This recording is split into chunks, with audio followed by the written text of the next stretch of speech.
n'est pas loin de la forêt de Loches, on a pu amener ici les grands animaux. Donc on a refait tout un biotope sauvage. Également, on a travaillé sur le petit gibier avec les souris, les perdreaux et les faisans. Et là, donc, effectivement, je suis en train de finaliser un projet ici d'agroforesterie de 12 hectares qu'on va avoir, qu'on ne pourra malheureusement pas planter ce matin, ni aujourd'hui, parce qu'il y a le temps. C'est bien dommage, parce que ça m'aurait bien arrangé. On était nombreux. Je voulais juste parler peut-être de la question du reboisement, de la réimplantation des haies.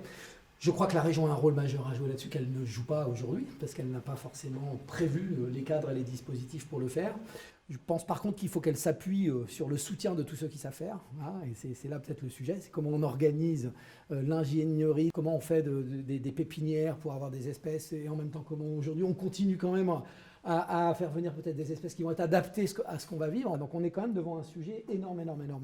Et donc nous on a prévu un programme d'ampleur de réimplantation de haies, d'arbres, d'arbustes. Voilà, on évoque d'atteindre 200 000 par an en fin de mandat. Voilà. Ça veut dire des financements qui vont avec, mais les financements, je dis, c'est pas que les arbres, c'est tout ce qui va autour. Voilà, sinon ça ne marchera pas. Ok, il y en a des gens pour vouloir que je plante. Hein. Ah bah il y en a.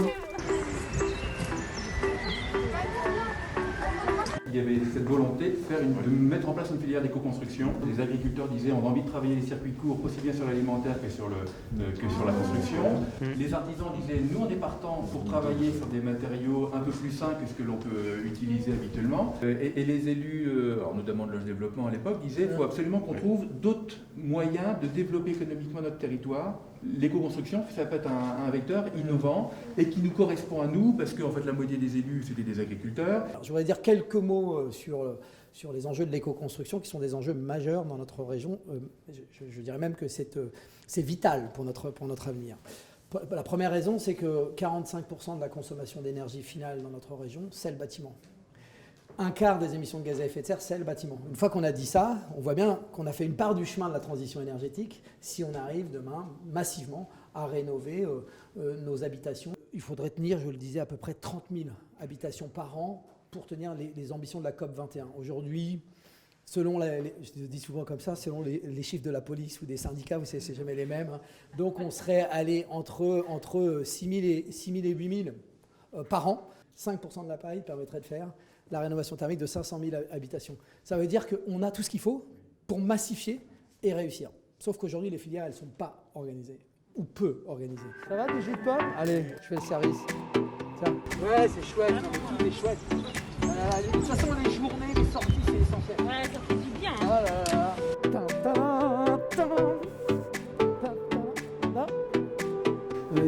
Moi, ça m'intéresserait de savoir ce que vous pourriez attendre de la région, justement, pour avancer sur les sujets que vous avez évoqués. Moi, il y en a un qui m'est resté un peu coincé dans la tête, là, c'est la Restauco.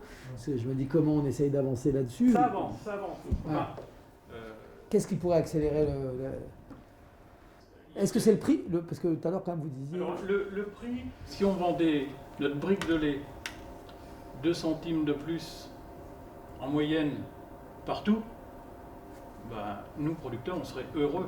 Aujourd'hui, il y a des gens qui font de la com en disant on a gagné de l'argent, on va le redonner à des associations alors qu'on a piqué 5% et qu'on a fait payer le consommateur 20 centimes de plus. Non, mais on ne parle pas de choses solidaires là. Enfin, nous, c'est pas 20 centimes de plus qu'on demande. Hein. On n'a pas. Ça colle pas. Il faut que ce soit juste pour le consommateur, c'est juste pour le producteur. Et un grand merci, franchement c'était passionnant, extrêmement intéressant et ça donne envie de revenir.